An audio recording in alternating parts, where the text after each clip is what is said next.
Welcome to Leaders Recon, where we will be discussing leadership, warrior skills, and other unique opportunities within the G3 Leader Development Branch. I'm your host, Joshua Carr, and today we will be discussing Holistic Health and Fitness System with Mr. McGurk and Dr. East for the U.S. Army Center of Initial Military Training. Gentlemen, welcome to the program. Thanks for having us. Thank you. Before we dive into the subject here in holistic health and fitness and the ACFT and whatnot, can you give us just a short little background, like what's, a unique fact about you? A little bit unique about me. I started my career enlisted in the Connecticut Army National Guard, and then applied from the National Guard to go to West Point, was accepted, and then commissioned in the Army, served 27 years as a commissioned officer before I took this job. So you've not only seen the enlisted and the commissioned side, but also the Guard and the active component. Yes, I have. So, and then Dr. East, what about you? So I worked and taught and was an administrator in higher education for 20 years before I went to work for the Army.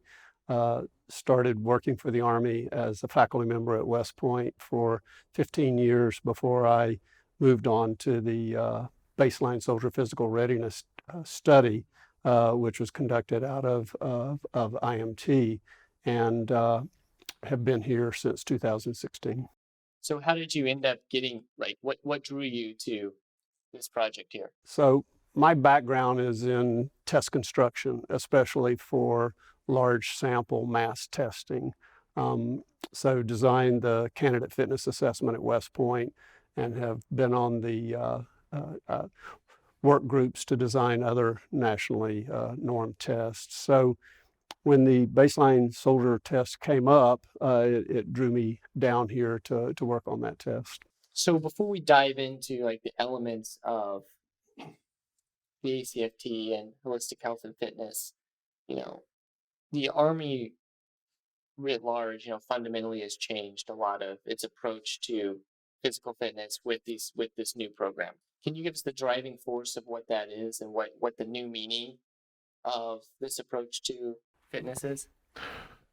There's several ways of answering that. I guess one of the short ways would be we've changed our focus a little bit from not comparing you against each other, but to comparing you against the requirements of what we need you to do in the Army.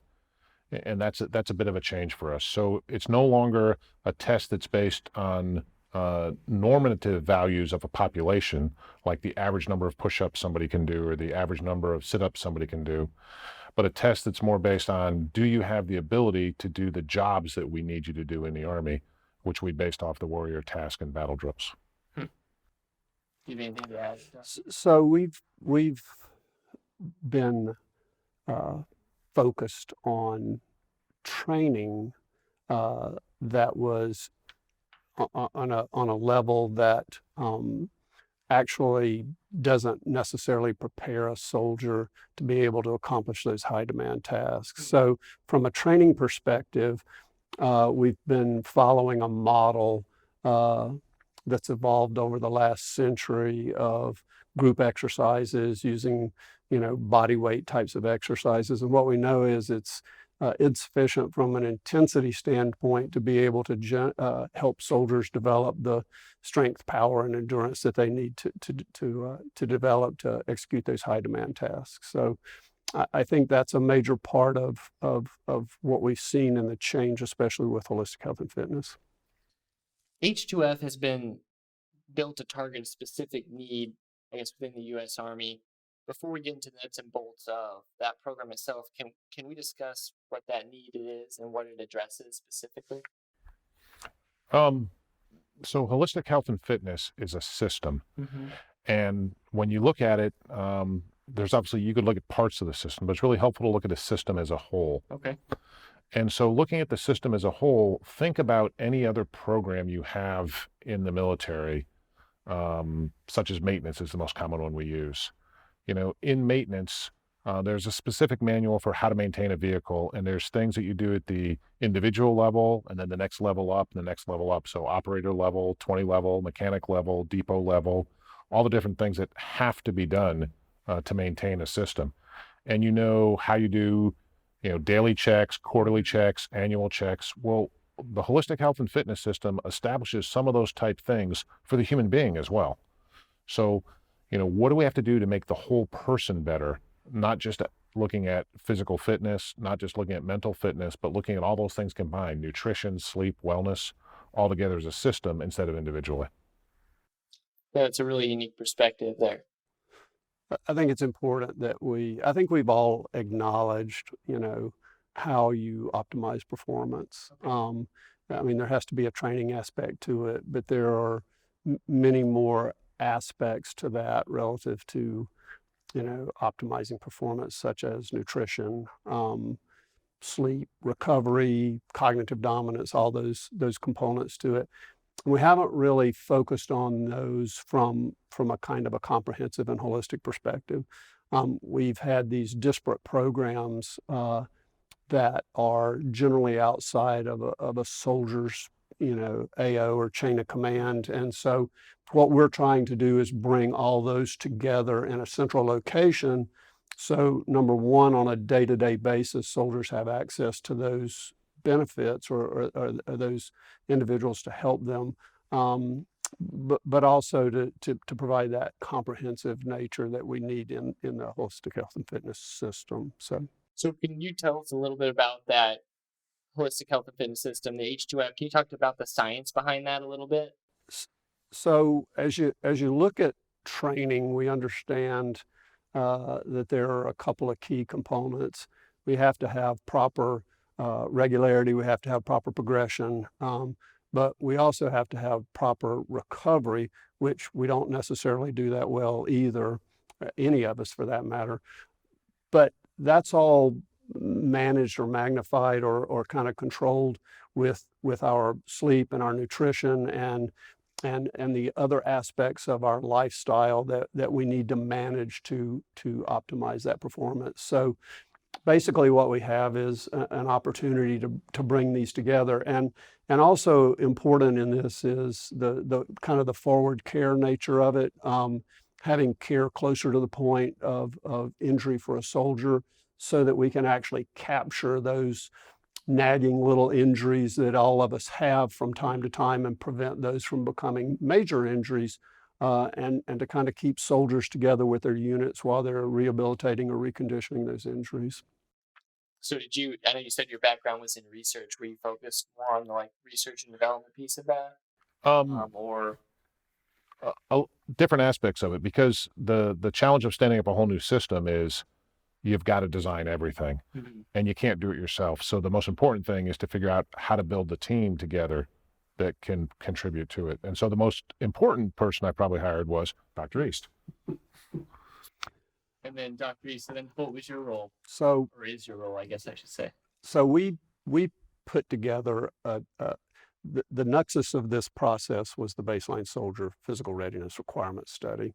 Okay. The primary components of HQDA XOR 04113, which was the baseline physical requirements study, was to determine what are the physical requirements of warrior task and battle drills, common soldier task, especially the high demand requirements, and how well does the APFT measure those requirements.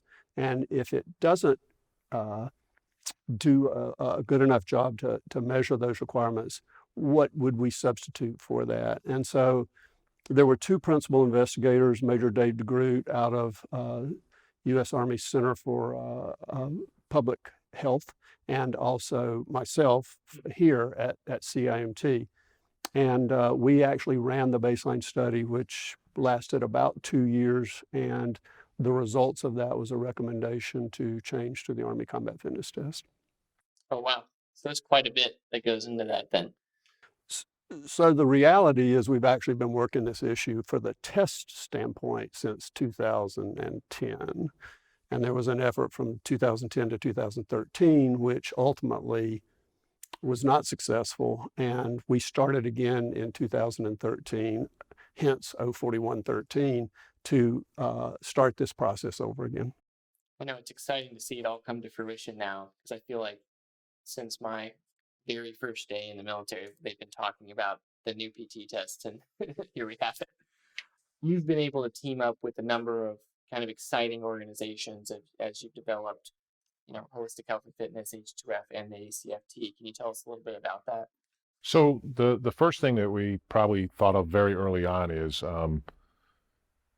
you have to establish a solution that works for everybody. So we've got a really good team that we establish active duty component here, also working with Captain Short out of National Guard Bureau.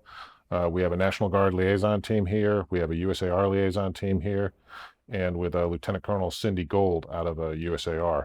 So first we had to build a all three compo team to do that. And then we've also worked with major research partners in the military and around the world. So in the military, the United States Army Institute for Environmental Medicine, USARIUM up at Natick, we've worked with them. Army Public Health Center, we've worked with Walter Reed Institute, along with the University of Auburn, University of Pitt, the Australian military, the Canadian military, the British military, the German military, the French. So we've talked to a lot of people. So that actually leads me right into my next question, which was,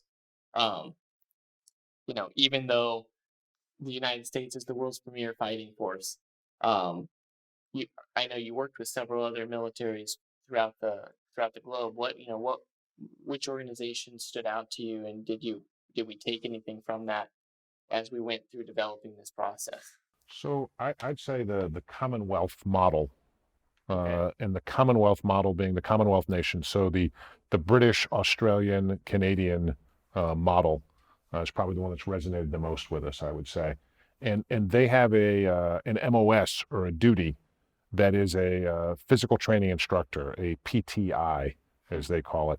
And that is a full-time job for a select element of their military. And so we actually visited one of their schools and saw how it worked, and then watched out and saw how they did their training. And I think we came away pretty impressed with what we saw overall. And although their fitness test is different than ours, and we're at different places in development of different things, globally, the way they do some of theirs looks like an idea we'd like to adapt parts of. Yeah, I think the only other thing that I would add, which I've always found to be interesting, and I had the opportunity to have this conversation with some senior leaders from time to time, is virtually everybody copies us. Mm-hmm. So when we started revising the APFT, everybody went, well, yeah, the Canadians use something really similar and the Brits use something really similar. And my response was, yeah, because they're copying us. And so the bottom line is, as we've transitioned, we've already started to see other armies in other places begin to gravitate more towards ACFT-like assessments, if not directly, then as a supplement or an adjunct to the PT test that they're using now. So I find that to be interesting in the long run. And it's not just doing like the other armies do. So if you think that the majority of our tests were developed in the 70s to the early 80s, and so we've been using them for 30 to 40 years. And if you think about the technology changes, 30, 40 years, 8-track tape players and reel-to-reel and Atari and Nintendo, to where we are today, obviously things have progressed quite a bit. So it was well overdue for our PT test to progress as well, to be something more modern, more relevant to what we're doing and the combat operations we're involved in. So I think that's important because not to necessarily a significant degree all the time, but if you start in the early 1940s, the Army revised FM 21-20, which was the old FM 7-22. They revised it on about a 5-year turn, and almost every 5-year turn there was insignificant to major changes in the test, both the name, the test events, and those types of things. We haven't changed anything in 40 years. That's highly unusual relative to the pattern of change that came throughout that 1940 to 1980 period of time. So we've also think about what's changed in terms of exercise science, in terms of training, in terms of how we train. And I think we're kind of at a good time and place relative to changing the test. Well, like even you're talking about the evolution of technology, but even just like fitness in general, I feel like you look at records from the 1940s on pretty much any physical event out there compared to today, and they're surpassed in some capacity. So running shoes, as you know them today, did not really exist in the late 1970s. The Army ran in boots. It wasn't until the about 1980 where we started switching from boots into running shoes. True. Yeah, first PT test in 1980, the first 3 events they called it Utes and Boots. So they were in utilities and boots when they took the PT test. So that was almost the first 3 or 4 years. Which lasted up until 1985 in some locations. Oh, wow. So then going back to some of those other organizations, I know from the Guard's perspective, we've done some, like in some capacity, worked with like TB12. I know that we sent some folks out to work with folks from the UFC training side to examine some of their facilities. Have you guys done the similar things? Was that spearheaded by you? Or? So we've done some. I would say the Guard does very well at it. The advantage the Guard has is the close personal ties they have in the States. So it's not unusual for the National Guard to have members of their team in the National Guard have civilian jobs that are closely related to the things that we're looking at. So that facilitates the partnerships with them quite a bit. And I don't think any of us have found the exact solution yet. And I don't think we're going to find that exact solution. I think we're going to find a multitude of solutions that work. And it's kind of our job as the national headquarters to try to help establish the left and right limits and say, hey, within this left and right limit, we need to find a solution that does this. I can't put a requirement on the Guard that says everyone in the Guard is going to need to spend 3 hours a day doing this 7 days a week. That's unrealistic. I couldn't do it on the active Army either. But I have to find out some way to allow the Guard to accomplish their mission, to keep their level of fitness where it needs to go and within the unique constraints that the Guard sometimes has. Now, I will say those constraints aren't as unique as some people would think. Probably about 30% of the active duty Army as well is remotely located. ROTC, recruiters, embassy duty overseas, small assignments to other locations. There's a lot of locations we have where there's no fitness facilities as well. So those solutions that we're looking for, we're going to find together, and then we'll share them with each other and use them. I think it's important for the Army writ large to have a presence, and I'll just address the Guard specifically, in a state or territory as kind of the nexus of holistic health and fitness. Once you establish that, I think of them somewhat as kind of a circuit rider. They may be, pick South Carolina, they may be in Columbia, and yet they may need to go to Spartanburg, or they may need to go to Charleston, depending on where some training is at that particular time. But what I found is the Guard really has impressed me in terms of their resourcefulness and their ability to kind of ferret out the solution to their problems. And if you look at states like Utah and Indiana and South Carolina and Georgia and West Virginia, they've really gone out on their own to develop a system, a holistic health and fitness system that meets the needs of their state and their service members in that state, that allows them to get the services that we talk about for holistic health and fitness. So I think that's really exciting. I mean, that's the whole point of the Guard, right? They're a little bit adaptive to everything. So if you're going to sum up, what is H2F? I know we talked a little bit about the science behind it and that kind of development and purpose behind that, but like we're talking about like what is the H2F system, in a paragraph, how would you define that?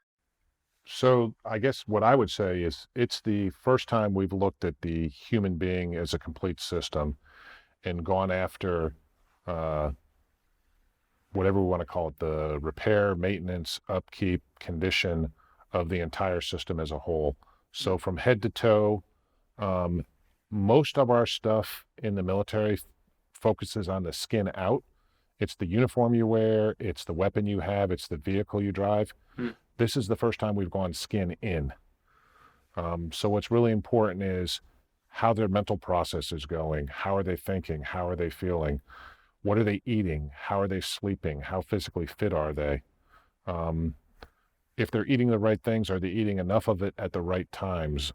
There's a whole host of things that come together and allow us to get after increased performance. And we know from all the research we've done, from all the papers written, and everyone knows themselves, you perform better when you do certain things. Okay, it's a matter of figuring out what those certain things are for you and making sure that you have the ability to do that and you can perform when we need you to. To me, it feels like it's taking that approach of almost treating your soldiers like you would athletes at when I was at university, right?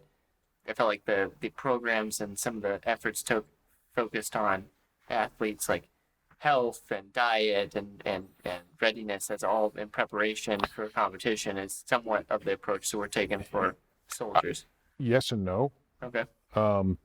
Yes, because with athletes, you know when the game is, right? So you're focusing everything so on Saturday afternoon, they're ready. Our challenge with the military is we don't know when the game is and we don't know who we're playing. So it makes it a little bit tougher. So you have to be ready every day. Yeah. I think the other, from a little bit broader perspective, is the fact that we've taken a model and adapted it to the Army, but kind of this key underlying foundation is that it is comprehensive and that it's integrated. We have always had disparate programs within the Army that address, performance triad, sleep, nutrition, physical activity, that address, ready and resilience, that address, but those disparate programs have not been integrated at a level that most soldiers would be able to access and engage. Both my sons were NCOs in the Army, and I can absolutely tell you they're not going to walk across posts to go to mental health or to go to any of those types of services. So what we're trying to do is integrate it inside the brigade AO or inside some operational AO so that when they need that help or that guidance or that support, it's already there for them. It's integrated and it's comprehensive. Not everyone's had the experience of in-processing or out-processing a large military installation, but most of us have. And you kind of go on this magical mystery tour, whereas to out-process, you got to go to the Red Cross building, which you have no idea where it is, and you have to go find it and get them to sign a paper saying that you don't have anything from there. Then you have to go find the library, then you have to go find AER, then you got to go find ACS, then you got to go find CIF, and you end up spending an entire day wandering around everywhere, not getting a whole lot done. And when we looked at fitness, we said, look, we can't have someone, have to go to this place to see his physical therapist, then this place to go see his psychologist, and this person to go see an occupational therapist, and this place to go see a nutritionist. They spend all their time wandering around and getting nothing done. And if it's a long distance from the unit, they just decide not to go. So by making this all available in one location, in some models, that'll increase the utilization and readiness of it. That leads me right to my next question, which is the H2X program comes with a lot of civilian integrations with physical therapists and coaches and trainers. Can you expound upon that a little bit and talk a little bit about the MOS specifically for the H2F trainer? So part of it is that if you're going to do something, you have to have the right people to do it. If I take it back to the analogy of working on your car, if you own a nice car and you drive it into a shop someplace, you don't want just anybody working on your car, right? You want a mechanic working on your car, and you want that mechanic to have been to certain schools and have certain certifications. And if he's going to balance the tires, he better have had a course in how to balance tires, right? And there's probably a different mechanic that does exhaust system than balances tires because they're completely different jobs, right? And then some people are good general mechanics. That's just how it works. So when we designed the system there, we wanted to make sure that we have the right people in there to take care of the soldier with the right job skills. So you need physical therapists, you need occupational therapists, you need dietitians, you need strength and conditioning coaches, you need athletic trainers. And so we made sure that the system has all those people in there. Now, using models from colleges and other places we've been, we think we have the right number and the right amount. But over the first few years of the system, that's one of the things that we have to flush out is what are the right numbers and what are the right amounts? Is 10 enough, or do you need 12, or do you need 3? and the utilization of those assets. And I think for the active component, the Army's made a decision that they're going to utilize a significant number of contractors for a relatively short period of time, 3 to 4 to 5 years.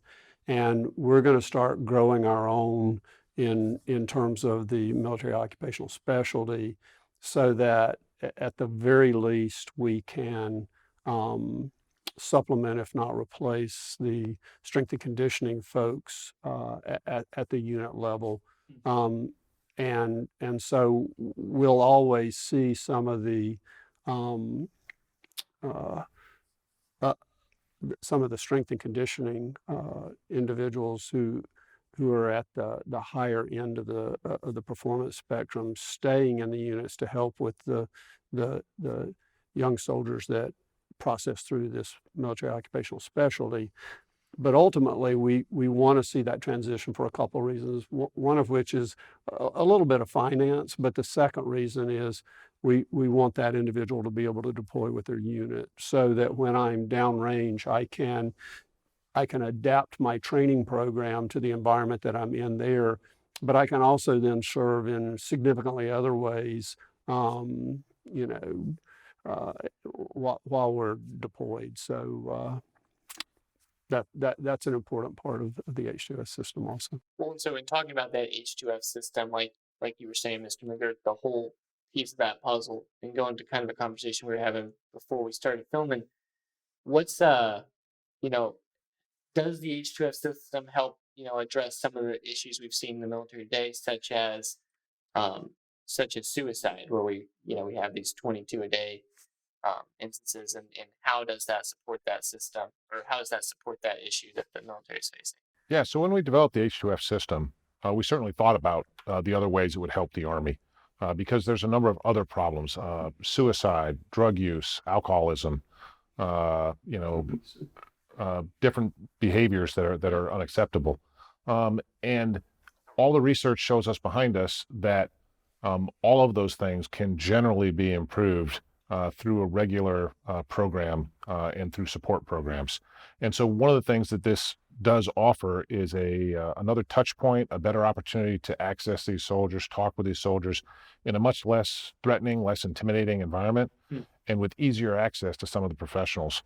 So if you have a occupational therapist or a chaplain or someone like that that's helping you out, that's there with you, it may provide an opportunity for them to intervene at an appropriate point to talk with you and help you through some of these challenges that come up for all of us.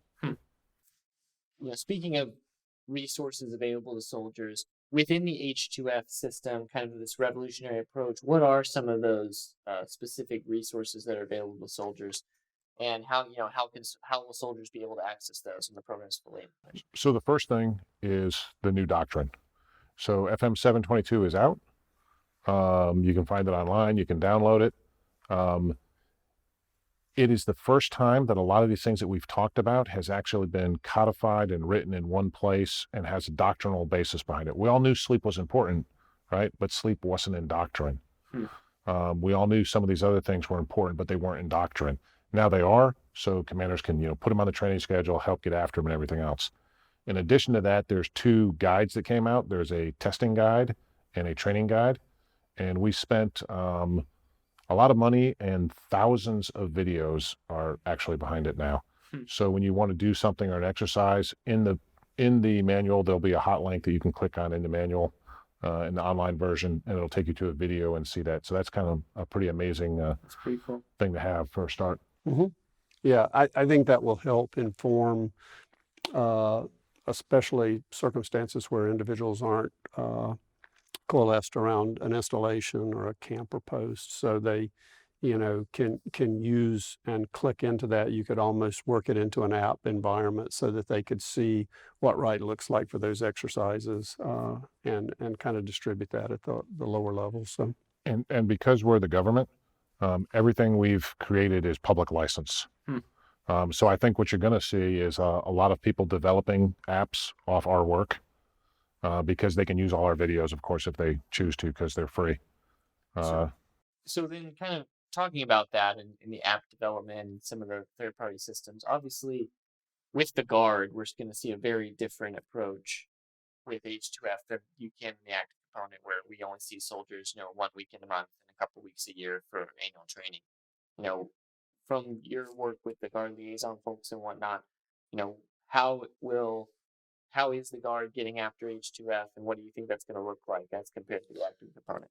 So I think the Guard is figuring it out, as all of us are, and there's different approaches in each state, in each area. Okay. A lot of places are partnering with the local educational facilities. I want to say Iowa got permission to use all the state athletic fields with the Department of Education for their like ACFT testing, free, given to them. I know that Georgia has a big partnership with one of the local universities. South Carolina has partnered with the schools and with the Citadel to get after some of these things. So it's a matter of having things available locally.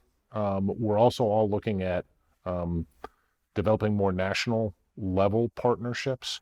The active duty Army has a program right now with the YMCA that allows soldiers to use the YMCA facilities when they're not near a military installation for the active Army.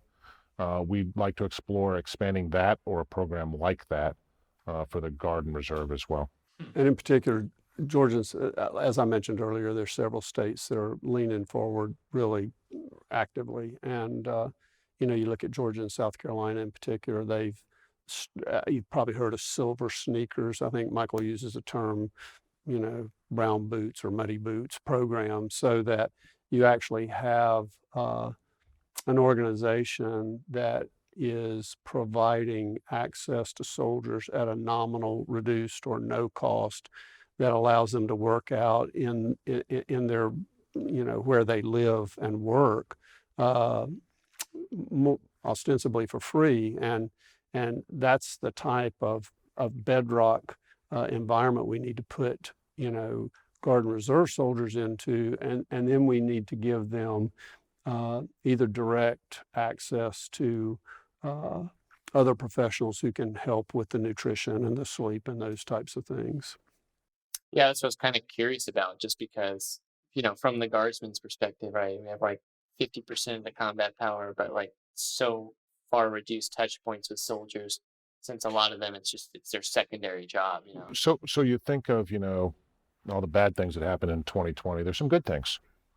I think we've gotten much more creative and much more comfortable with virtual help.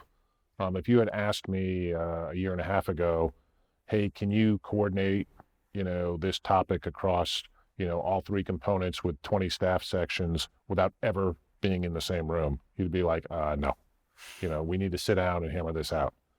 But we figured out you can do it that way.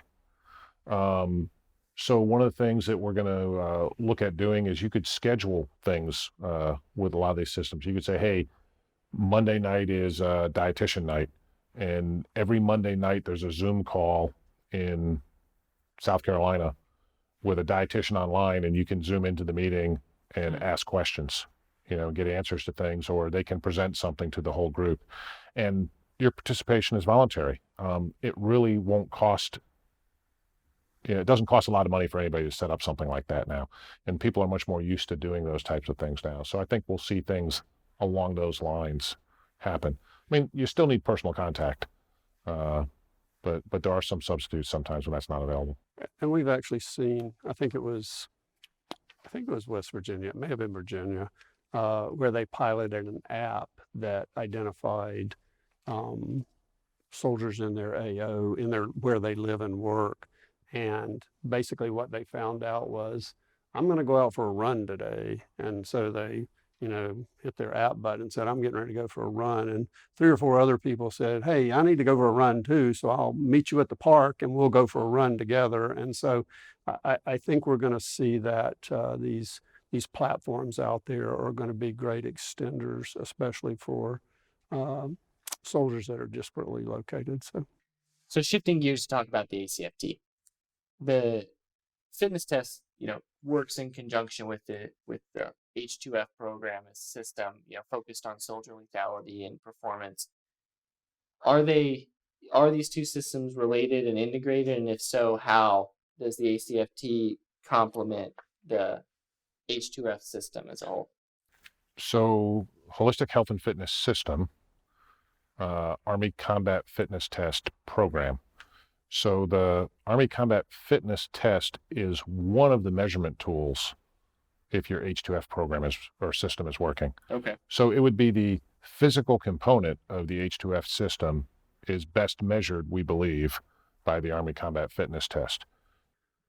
And I think what we'll see over the next 5 to 10 years, there's a lot of interest in assessments that are more occupationally centric. In other words, it's a test you take in, OCP boots and some type of a modified fighting load. Kind of the way the Marines do it with a PFT and a CFT. So the ACFT is kind of this initial launch into a physical assessment that does a couple of things. It is an H2F metric, but it also is a driver for training. So, and the really good news is it's comprehensive enough that if you train in the components of fitness associated with the ACFT, you're going to be in pretty good shape and able to do your mission regardless of where you are. I do think we'll see things evolve. It's certainly not perfect. And what we need to do is to continually refine that over the years. So one of the very smart things Army leadership did when they named the test was they renamed it as we launched it from ACFT to ACFT 2.0.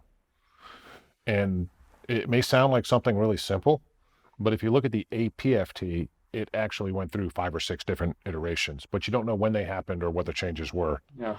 It was just always the APFT.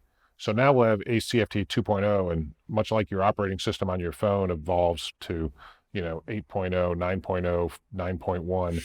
So we're going to have ACFT 2.0, and next year we may have ACFT 2.1 or 2.5 or 3.0, depending on the magnitude of the changes. And that sets us up to progressively change the test as we learn and go forward and make it very clear to everyone exactly where we are with the changes. And I think people are a lot more accepting of going from ACFT 2.0 to 2.1 or 2.2 than they are from going to ACFT to some other acronym that they don't even know what it is. It just makes it easier to manage the change. So from a soldier's point of view, going back to soldiers at the line units in some capacity, how do they stay prepared for, I guess, DHCFT 2.0 right now, as if we anticipate it changing and evolving and stuff like that? So if they get a copy of 722 and with the drills and exercises and follow it A to Z, you'll be fine. Okay. But, as I always say, test day should be your easy day, right? Okay. So test day is it's an easy day because all we did was run 2 miles that day.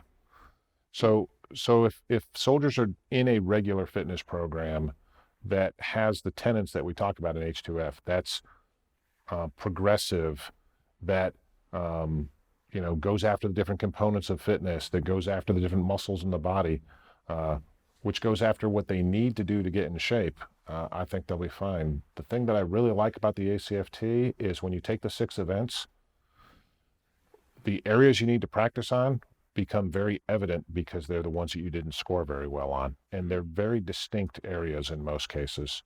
So it can tell you where you need to focus your training to improve in your overall fitness. So I think in terms of warrior task and battle drills, common soldier tasks, that we've grossly underestimated the requirements for strength and power. I'm not at all. I don't want us to misconstrue that aerobic endurance isn't important. It's incredibly important, both from a metabolic and a performance standpoint.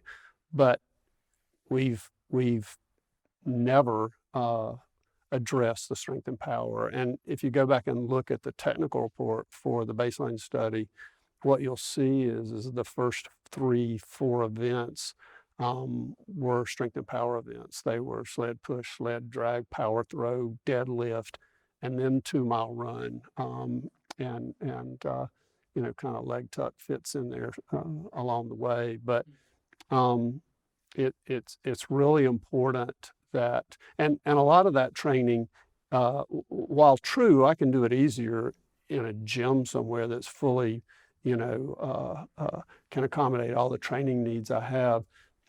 I can do a lot of that at home. I mean, I've personally kind of quit going to the gym, and with a treadmill and a stepper and a set of kettlebells and dumbbells, you can do a lot of damage in training for the ACFT. So I think most individuals will take that responsibility, on themselves and develop a routine that works for them. I mean, I understand you there. I did a killer kettlebell workout the other day.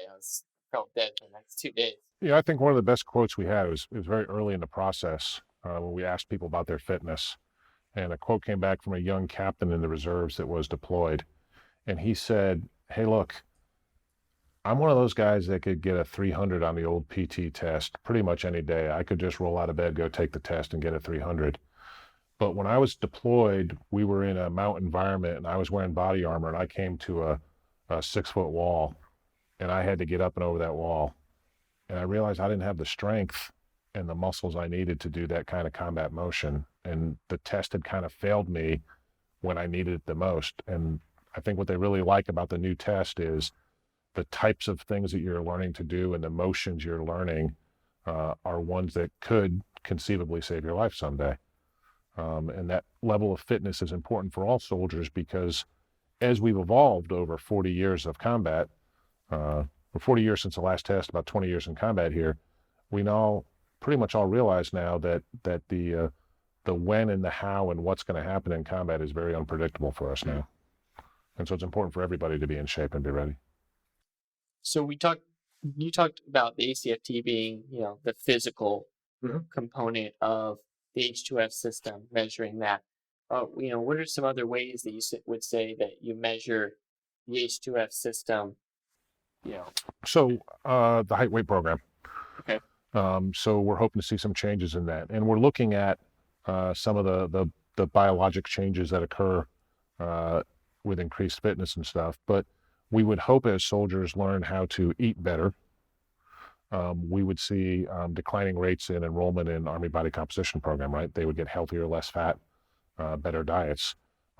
As they sleep better, we would hope that we would see things like accident rates and things like that, decline as they make better judgments. We would hope that some of the things, like you mentioned before, we hope that suicide and drug and alcohol offenses would decrease as well. It'll be hard to tie them directly to a single individual or program, but we think globally we'll see that improvement. So I think part of the answer to that question is we're not really sure exactly what works yet. We kind of know what's out there, that we have the tools that are out there that we can access, and we need to work our way through what works with soldiers, especially in different environments. But for example, we may do some diet recall type things. There may be some folks that are interested in that in terms of body weight or body management. Clearly, we could be doing sleep logs in terms of just simply getting up in the morning and go, "Hey, I slept 4 hours last night," or "I slept 8 hours last night." There are a myriad of kind of lifestyle types of things. So I have a scorecard that I obtained from another organization. And when they work out, they record their workout on there, but down at the bottom, it had 3 little questions with little smiley faces like, "How do you feel today?" Or, and you just circle one of the little smiley faces or picked a number. Some of those things are pretty powerful. And so we're in the process of bringing to bear all of the individuals in the Army who are experts in all of these components of the system, and they're going to help us eventually refine this to the point where it's really usable for almost more like a data-driven approach. Sure. Absolutely. So one of the things that I sometimes am good at is comparing to other things. And I mentioned, maintenance systems and things like that. So would you say there's a value to a college education sometimes? I mean, absolutely. Okay. But what was the one course that makes a difference? Well, that's a good point. Okay. It's not one course. It's the 15 courses that you took at college, the combined effect, the synergistic effect. There may be one course you took that kind of turned your life around. Maybe it was, Introduction to Modern Interpretive Dance was what really made it for you. But there's the courses that really help and the things you do. We're looking at other things. We have a yoga pilot going on right now. We're looking at yoga and mindfulness. Is that something that we want to bring more into the program? We're open to other ideas to what are the things that contribute to this, but we know that it's a synergistic effect that we're after. When you put not just one program, but you put 8, 10, 12 programs together with some governance and oversight and supervision, that you can get a much better overall effect, a kind of holistic approach to it maybe. So turning back to the guard there a little bit then. So we have, like for instance, even in my home guard unit, right? I think just in my company there, I've got 2 individuals that own their own CrossFit gyms, a couple other personal trainers of some sort. So in guard formations, there tends to be, because everyone has their civilian crews, a decent number of people, especially in like the line units, right? That have those kind of more strength and conditioning backgrounds, right? Is there any way that the H2F system is looking at like trying to coordinate, within guard formations, some of those expertise that exists within the guard already, and leveraging it, as we implement a new system? I'd say we're looking at it, but cautiously. There were a lot of guys in my guard unit that were hunters. I'm not sure I wanted them teaching me rifle marksmanship with the M16. I mean, you have some skills that are very transferable, other ones that aren't quite so transferable. We don't endorse or non-endorse any specific program as a government entity. We're very careful about that. But what we do look is for people with proper certifications, proper training, and proper background, because the last thing you want to do is get someone up there that doesn't know what they're doing and hurt somebody. Yeah. So I think the upside of that question is most folks believe that the MOS is the way to go, that's going to be another sea change for the Army in terms of how we train and how we develop and care for soldiers. And you're talking about the H2F trainer. Right, H2F trainer. But that's going to be a while. I mean, that's in a best case scenario, probably 2005, 2006, 2007. It takes a while to make that happen. 26, 20, 25, 26. So in the interim,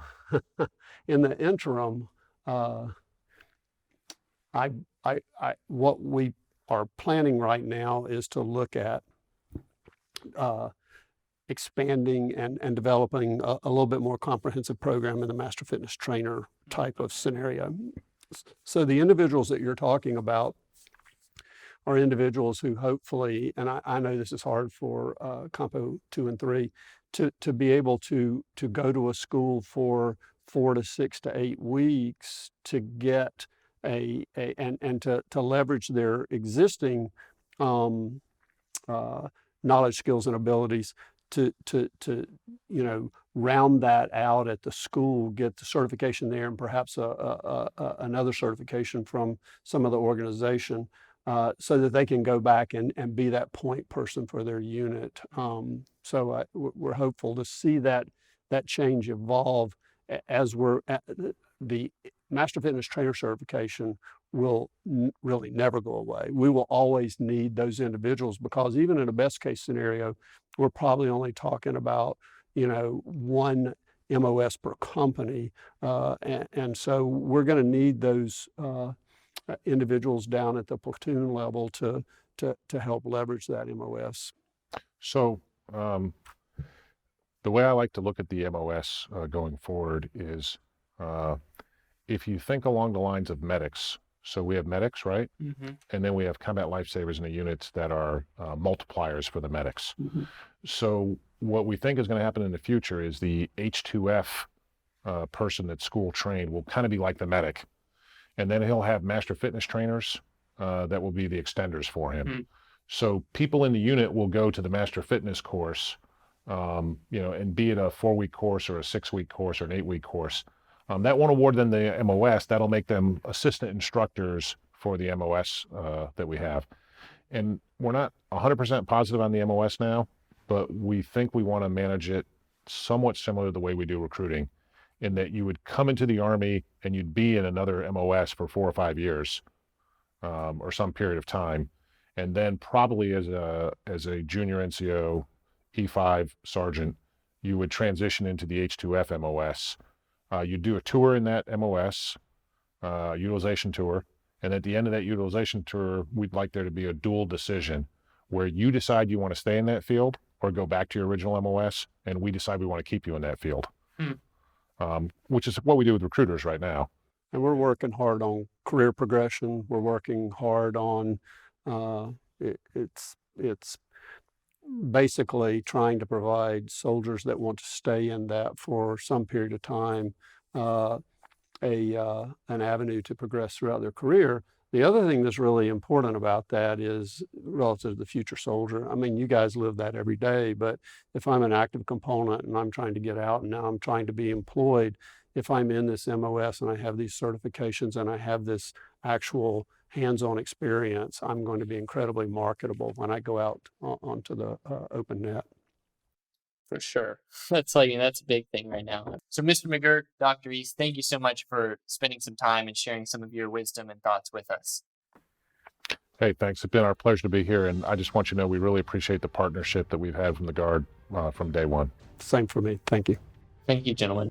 If you would like more information on any of the topics discussed today, please visit our social media pages in the links below.